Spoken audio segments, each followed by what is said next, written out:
오늘 주시는 말씀은 잠언서 11장 1절부터 15절 말씀입니다. 속이는 저울은 여호와께서 미워하시나 공평한 추는 그가 기뻐하시느니라. 교만이 오면 욕도 오거니와 겸손한 자에게는 지혜가 있느니라. 정직한 자의 성실은 자기를 인도하거니와 사악한 자의 패역은 자기를 망하게 하느니라. 재물은 진노하는 날에 무익하나 공의는 죽음에서 건지느니라. 완전한 자의 공의는 자기의 길을 곱게 하려니와 악한 자는 자기의 악으로 말미암아 넘어지리라. 정직한 자의 공의는 자기를 건지려니와 사악한 자는 자기의 악에 잡히리라. 악인은 죽을 때 그 소망이 끊어지나니 불의의 소망이 없어지느니라. 의인은 환난에서 구원을 얻으나 악인은 자기의 길로 가느니라. 악인은 입으로 그의 이웃을 망하게 하여도 의인은 그의 지식으로 말미암아 구원을 얻느니라. 의인이 형통하면 성읍이 즐거워하고 악인이 패망하면 기뻐 외치느니라. 성읍은 정직한 자의 축복으로 인하여 진흥하고 악한 자의 입으로 말미암아 무너지느니라. 지혜 없는 자는 그의 이웃을 멸시하나 명철한 자는 잠잠하느니라. 두루 다니며 한담하는 자는 남의 비밀을 누설하나 마음이 신실한 자는 그런 것을 숨기느니라. 지략이 없으면 백성이 망하여도 지략이 많으면 평안을 누리느니라.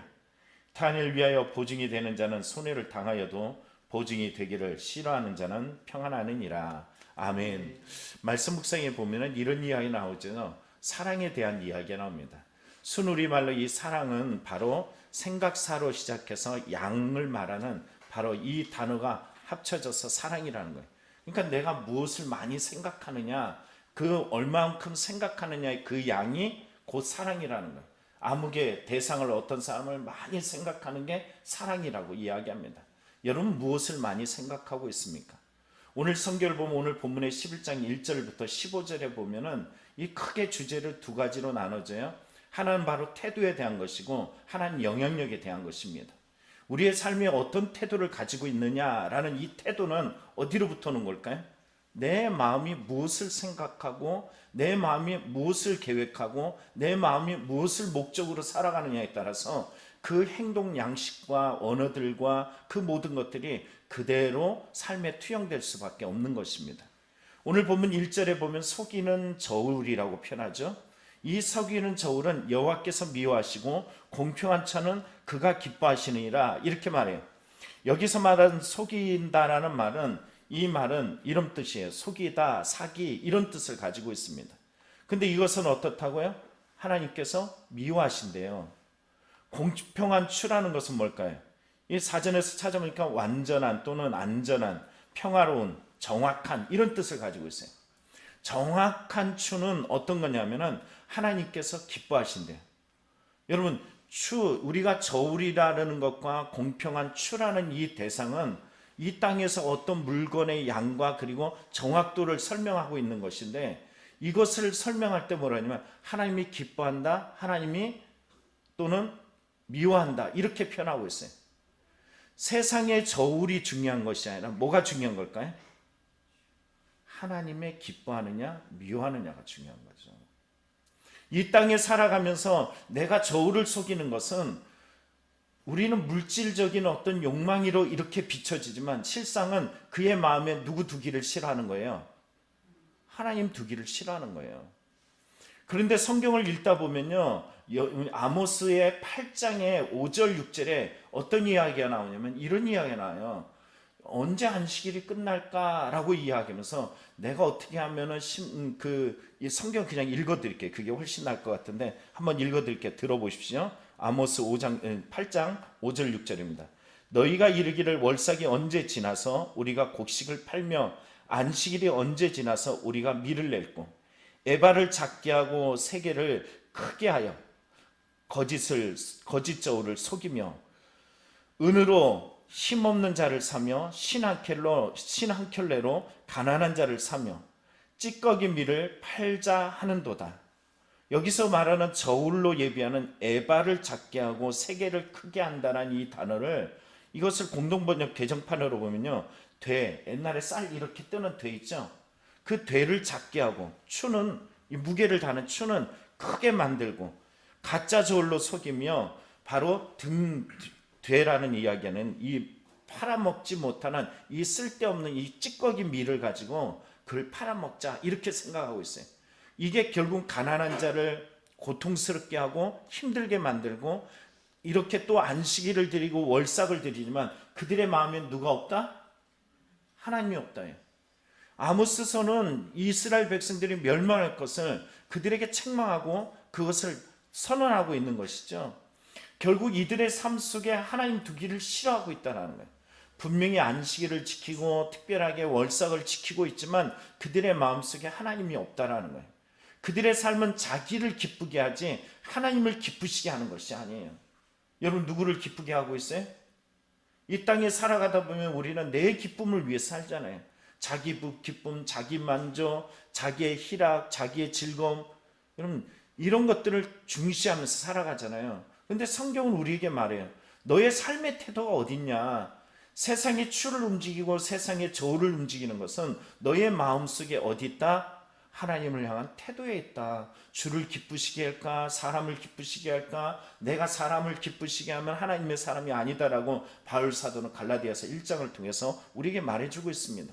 이 땅에 살아가면서 우리는 삶에 부딪혀오는 여러 일들 속에 우리가 무너지는 것을 보면요, 교회를 잘 다니고 헌신을 하고 수고하고 정말로 장로라는 직분, 심지어는 목사라는 직분을 가지고 있으면서도 교회를 지어대면서도 실제적으로 그의 마음속에 전혀 하나님을 기쁘시게 하는 것이 아니라 자기 기쁨, 자기 성공, 자기 만족, 자기라는 그 기준을 가지고서 행동하는 경우가 얼마나 많은지 모릅니다. 그래서 삐지고, 그래서 화가 나고, 그래서 불편하고, 그래서 교회 옮기고, 그래서 신앙을 배신하는 이런 일들까지 나타나는 것이, 아직 배신의 모습이 드러나지 않았지만 5장에 오늘 이 5장에 나타난, 5장인가요? 10장이죠. 10장에 나타난 말씀 보면은 이런 말들을 어제 이야기했잖아요. 미움을 감추는 자는 거짓된 입술을, 18절입니다. 미움을 감추는 자는 거짓된 입술을 가진 자요, 증상하는 자는 미련한 자라. 위선을 표현했어요. 위선. 속으로는 감추면서 겉으로는 괜찮은 척, 좋은 척, 훌륭한 척. 이것들이 바로 결국은 태도에 있다는 겁니다. 여러분, 하나님 앞에 우리의 태도를 바르게 세우시길 바랍니다. 오늘 우리의 삶의 태도가 그대로 나타납니다. 그 태도가 여러분 성경의 2절에 보면 교만이라고 표현하죠. 교만이 오면은 욕도 오거니와 겸손한 자는 지혜가 있느니라. 여러분 교만이라는 원뜻을 보면은 오만, 건방진 이런 뜻을 가지고 있고요. 겸손이라는 것은 낮아진, 또 뭐냐면 굴복한 이런 뜻을 가지고 있어요. 우리 성경 공부하다가 우리 한 집사님이 겸손을 배웠습니다 라고 순종히 하겠습니다 라고 이야기했는데, 어떻게 순종하게 되냐면요, 여기 원어로 그대로 반영하면요 겸손해지기 때문에 순종이 되는 거예요. 왜요? 원어로 보면 굴복하다는 뜻이 겸손이기 때문이라는 것입니다. 나의 삶 속에 하나님의 뜻이 주어졌을 때 내가 굴복할 수 있는 이유는 다름 아니라 하나님 앞에 나의 태도가 바뀐 거예요. 이전에는 나의 삶이 누구 중심이었을까요? 내 중심이에요. 내 환경, 내 기준, 내 모든 것들이 그 중심이었다가 하나님의 말씀, 하나님의 뜻, 하나님의 선한 방법들을 발견하면서 내가 순종해야지 하며 굴복할 때 낮아진 자가 되고요. 그러면 이 낮아진 자로 어떤 일이 있냐면 성경에 보면은 교만한 자는 욕이 온대요. 욕이 온대. 욕이라는 원뜻을 보면은 불명예, 수치, 굴욕이라는 뜻이에요. 교만한 자는 하나님이 또 성경에 보면 뭐라고 얘기하면 대적하신다라고 이야기해요. 또 패망의 선봉이라고 표현해요. 멸망의 앞잡이라는 겁니다. 그러나 겸손한 자에는 뭐가 있다? 지혜가 있다. 여러분, 지혜의 근본이 누구를 경외하는 것이라? 하나님을 경외하는 것이다. 그러니 겸손하지 않을 수가 없죠. 이 땅에서 여호와가 어떤 분인지 아시기에 내가 내 마음대로, 내 뜻대로, 내 기준대로 살다가 그렇게 살 수 없고 하나님 앞에 겸손한 모습으로 살아낼 수밖에 없습니다. 또 하나의 태도를 볼까요? 여러분 3절에 보면 정직한 자라고 말합니다. 이 정직한 자의 성실은 자기를 인도하거니와 사악한 자의 패역은 자기를 망하게 하느니라. 오늘 이거 다 하지 못할 것 같은데 하여간 어쨌거나 계속하겠습니다.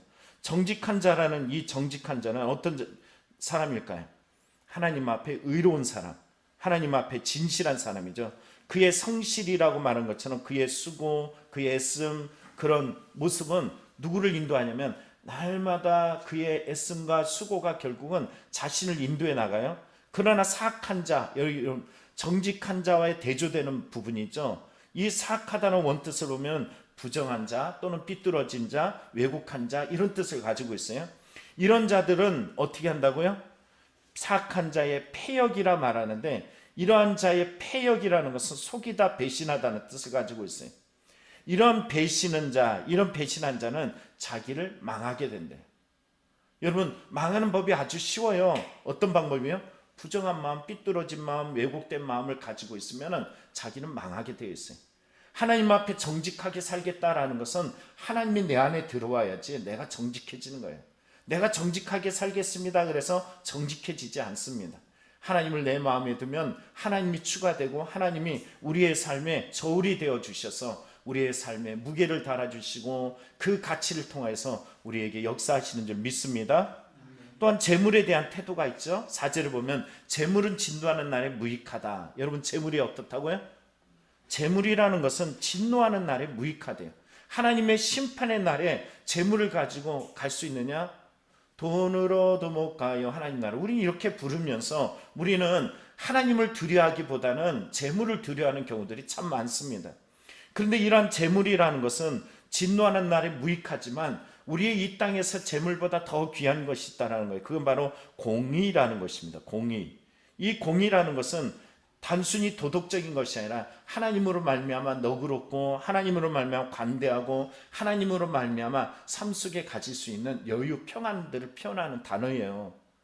여러분, 성경은 분명히 말합니다. 누가복음 12장에 말했죠. 한 부자가 자기의 재물로 인해서 내가 이 허물고 내 창고를 열고 더 큰 걸 짓고 나서 평안을 자기가 선포하지만, 하나님께서, 예수님께서 뭐라고 말씀하세요? 어리석은 자야, 오늘 밤 네 영혼을 취하면 누구의 것이 되겠느냐, 이렇게 말씀하고 계세요. 또한 그뿐만이 아니죠. 성경을 보면은 이 부자에게 말하기를 사람의 생명이 그 소유에 넉넉한 데 있지 않다, 이렇게 말씀하고 계세요. 여러분, 소유가 넉넉할 것이 아니라 내 마음에 하나님의 공의가 넉넉하길 원합니다. 싫어요? 대답을 안 하셔서. 여러분 안에 하나님의 공의가 넘쳐나서 그게 복이 되길 축복합니다. 그리고 5절을 봅니다. 이어서 나오는데, 완전한 자, 여러분 완전한 자, 이 원어로 제가 5절을 읽어드릴게요. 훨씬 쉬울 것 같아요. 흠이 없는 자는 옳게 살아 앞길이 펴지지만 나쁜 사람은 제 잘못으로 거꾸러진다. 그러니까 어떤 태도를 가지라고요? 삐뚤어지지 말라는 거예요. 그의 삶이 옳게 살아야지라고 생각하면 하나님이 그 길을 열어준다라는 겁니다. 또 6절을 봅니다. 정직한 자의 공의는 자기를 건진대요. 정직한 것은 건져내고, 공의는 자기를 건져내고, 그리고 사악한 자는 자기를 그 악에 잡히게 되리라.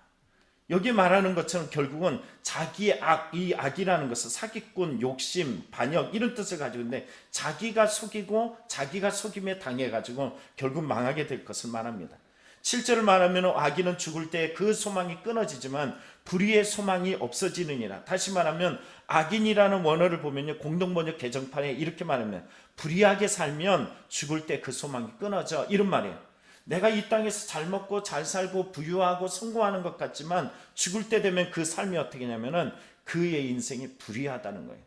우리나라에 아주 어마어마한 대통령 돌아가신 분이 한 분 계시잖아요. 끝까지 사과하지 않음을 통해서 죽음조차도 참 초라하고, 죽은 후에도 사람들이 그분에 대해서 나쁜 말들을 많이 쏟아내잖아요. 그에게 소망이 있을까? 이런 생각이 듭니다. 불의한 소망은 또 뭐라 그러냐면 없어진다라고 이야기해요. 불의한 소망이라는 것을 공동번역 개정판에 보면 허튼 짓을 하면 바라는 것은 물거품이 된다, 이런 말이에요. 여러분, 허튼 짓 하지 마시기 바랍니다. 우리가 허튼 짓을 할 때가 참 많아요. 허튼 짓 때문에 시끄러워지고, 허튼 짓 때문에 이 가정도 어려워지고 교회도 어려워지고, 허튼 짓 때문에 여러 가지 모욕을 당하는 경우들이 있잖아요. 여러분, 우리 안에 주의할 것을 주의하길 원합니다. 그리고 8절은 이렇게 말하죠. 의인은 환난에서 구원을 얻는다. 여러분, 누가 의인이라고요?